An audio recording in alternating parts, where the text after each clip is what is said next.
नमस्कार साथियों, आज मैं आप लोगों को पीएनएम और जीसीएम के बारे में बताऊंगा कि पीएनएम क्या होती है और इसका रेलवे में क्या महत्व है। उसी प्रकार जीसीएम क्या है, जीसीएम का क्या महत्व है, इसके बारे में आज मैं आप लोगों को बताऊंगा।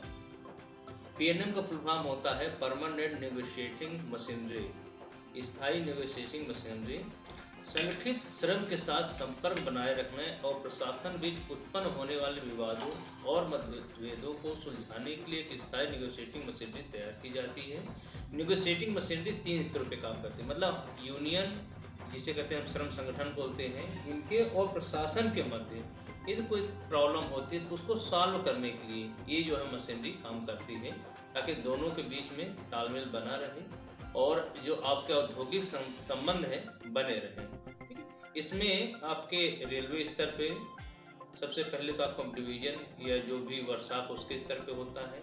उसके बाद फिर ये जहाँ पे बात नहीं बनती है या कोई प्रॉब्लम रहती है तो इस मुद्दे को क्षेत्रीय रेलवे स्तर पे उठाया जाता है महाप्रबंधक जी के समक्ष, और वहाँ पर भी बात नहीं बनती है तो फिर से रेलवे बोर्ड स्तर पर जो है उठाया जाता है। यदि उसके बाद भी बात नहीं बनती है, दोनों मतभेद बनते रह देते हैं, तो फिर उसको ट्रिब्यूनल स्तर पर ले जाया जाता है। तो मैं आपको बताऊंगा कि रॉयल कमीशन ऑफ लेबर 1931 की सिफारिशों के आधार पर 1 जनवरी 1952 से रेलवे में मान्यता प्राप्त यूनियन के साथ वर्तमान वार्ता तंत्र की व्यवस्था की गई। इन वार्ता तंत्रों में कर्मचारी प्रवेदना, सेवा शर्तों तथा अन्य प्रक्रियाग्रस्त समस्याओं पर यूनियन के अधिकारी के बीच प्रत्यक्ष वार्ताएं की जाती हैं।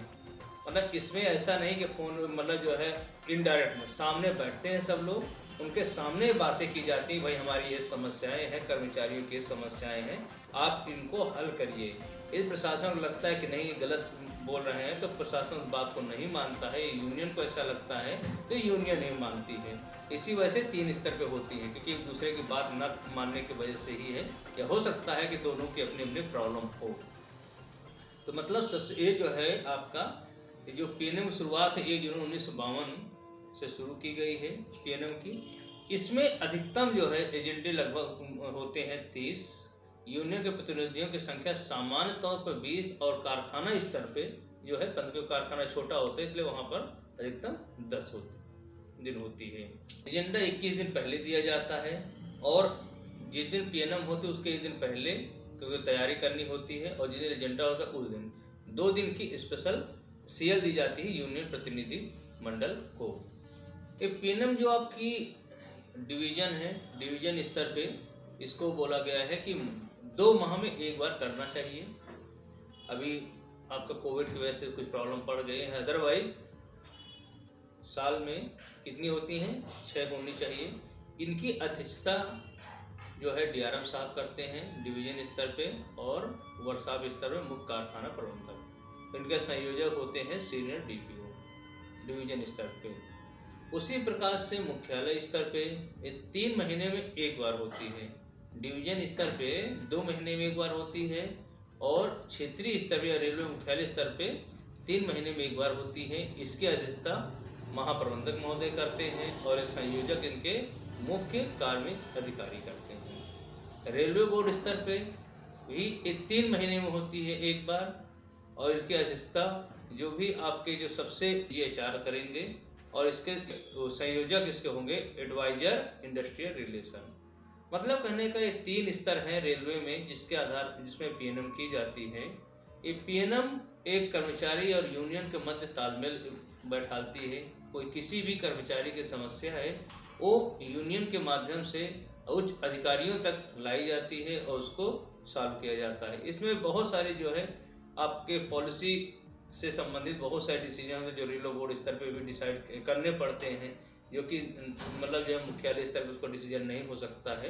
तो ये सारे मुद्दे जाते हैं पीएनएम के आपके रेलवे बोर्ड स्तर पे। रेलवे बोर्ड उस पर डिसाइड करती है कि नहीं ये गलत है या सही है, जो भी है, तो उससे वो सॉल्यूशन निकाला जाता है। यदि तीनों स्तर पर भी वो प्रॉब्लम सॉल्व नहीं होती तो फिर वो तदर्थ ट्रिब्यूनल पे जाती है, वहाँ पे डिसाइड होती है। जेसीएम जॉइंट कंसल्टेंट मशीनरी संयुक्त परामर्श तंत्र 1966 में सरकार और कर्मचारियों के संगठनों के बीच अच्छे संबंध और सहयोग का वातावरण बने, जिससे सार्वजनिक सेवाओं की कार्यक्षमता बढ़ाई जा सके। इस उद्देश्य को लेकर संयुक्त परामर्श तंत्र की शुरुआत की गई है। इसमें केवल सिद्धांतों की बात होती है, व्यक्तिगत मामलों की नहीं। जिस तरह से पीएनएम में कर्मचारियों की शिकायत है या कर्मचारियों से संबंधित मुद्दे हैं या कोई परंपरागत या प्रक्रियागत कोई ऐसी समस्या है यूनियंस की या उनके सदस्यों की या कर्मचारियों की, वो सारे मुद्दे पीएनएम में उठाए जाते हैं। लेकिन जेसीएम में आपके जो सिद्धांत की बात होती है उसको ही मुद्दा बनाया जाता है कि ये जो सिद्धांत है कि ये चीज़ होना चाहिए नहीं होना चाहिए, जिससे कि पॉलिसी बने। लेकिन पीएनएम में यदि कोई पॉलिसी बन गई है तो उस पॉलिसी के अनुसार काम हो रहा है या नहीं हो रहा है, कर्मचारियों की समस्या बढ़ रही है कि नहीं बन रहे हैं, या उसको कोई पॉलिसी मतलब ये समझ लीजिए कि ये लोकल स्तर पे पीएनएम या मतलब इस हिसाब से बनाया जाता है जिसमें कर्मचारियों को मेन समस्याओं पर ध्यान दिया जाता है। लेकिन जेसीएम जो है क्योंकि ये 2 स्तर पे होता है, एक विभाग जो रेलवे बोर्ड स्तर पे है और दूसरा जो है इस मुद्दे को ले जाया जाता है केंद्रीय मंत्रालय संयुक्त राष्ट्रीय काउंसिल, जिसमें कि अन्य मतलब आपके समझिए मंत्रालय के जो है लेबर मतलब ट्रेड यूनियन के सदस्य होते हैं और अन्य मंत्रालय के लोग होते हैं। वो सारे मुद्दे जो कि एक कर्मचारियों के लिए जो है जॉइंट संयुक्त स्तर पर उनकी जो समस्याएं हैं, जो सिद्धांत, उस पर मुद्दे उठाए जाते हैं बातें। परामर्श तंत्र जो है 1966 में बना, उसके देखिए इस तंत्र में विभिन्न मंत्रालय और राष्ट्रीय, विभागीय और क्षेत्रीय स्तरों पर काम करता है। रेलवे में 2 स्तर हैं इसके। संयुक्त विभागीय सलाहकार रेलवे बोर्ड पर इसके अध्यक्ष जो है DGHR है वर्तमान में, पहले सदस्य कार्मिक रहते थे। ठीक इनकी ओर से 5 से 10 नामित सदस्य जो है किए जाते हैं। दोनों फेडरेशनों के 15-15 सदस्य होते थे और इनकी बैठक 4 महीने में एक बार होती है। पीएनएम की बैठक होती थी 3 महीने में एक बार और जेसीएम की बैठक होती है 4 महीने में एक बार। इसमें डिसीजन कोई होता है या नहीं होता है, जैसे भी है, तो इस मुद्दे को फिर लोग कहाँ ले जाते हैं, संयुक्त राष्ट्रीय काउंसिल में। केंद्रीय स्तर पर केंद्रीय सचिव की अध्यक्षता में सरकार की ओर से विभिन्न मंत्रालय के 24 सदस्य और सभी मंत्रालयों की मान्यता प्राप्त फेडरेशनों के कुछ 60 सदस्य, इसमें रेलवे के जो 2 फेडरेशन होते हैं उन्हीं के 24 सदस्य होते हैं। मतलब कहने का कि जो आपके रेलवे स्तर पे होते हैं उसमें 15-15 होते हैं, लेकिन इनको राष्ट्रीय स्तर पे जाते हैं तो ये 12-12 हो जाते हैं। मतलब 3-3 लोगों को अपने सदस्यों की संख्या कम करनी पड़ती है वहाँ पे। ये सारी चीज़ें हैं, इसमें पूरे मुद्दे होते हैं, बातें होती हैं सिर्फ सिद्धांत की। आपको कहाँ जाना पड़ेगा, केंद्रीय स्तर पे, जहाँ की सभी मंत्रालय के लोग बैठे हों, अपनी बात रखें, क्योंकि कर्मचारी चाहे रेलवे के हों या अलग दूसरी जगहों पे सबकी समस्याएं होती हैं, जिनके जो सैद्धांतिक रूप से सबकी एक ही समस्याएं होती हैं। तो उन सारे मुद्दों को रखने के लिए राष्ट्रीय काउंसिल में जाते हैं। इन स्तरों पर कोई निर्णय नहीं हो सके तो पंच फैसले की सीमा में आने वाले विषयों को पंच फैसले के लिए सौंप दिया जाता। मतलब कहने का यदि इस दोनों मुद्दों नहीं होते तो इसके लिए पंच फैसला होता है।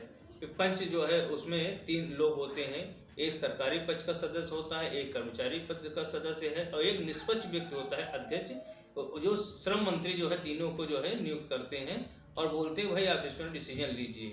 क्योंकि जो कि आपके 3 स्तर पे होती है रेलवे में। सबसे पहले आपके डिविजनल स्तर पे, उसके बाद क्षेत्रीय स्तर पे, मुख्यालय स्तर जिसे कहते हैं हम लोग, फिर होती है रेलवे बोर्ड स्तर पे। यदि तीनों मुद्दे तीनों जगहों पे नहीं सॉल्व हो जाते हैं और लगता है कि नहीं हमें ये बात और आगे ले जानी है, तो फिर आपको क्या कहते हैं ट्रिब्यूनल ले जानी पड़ेगी।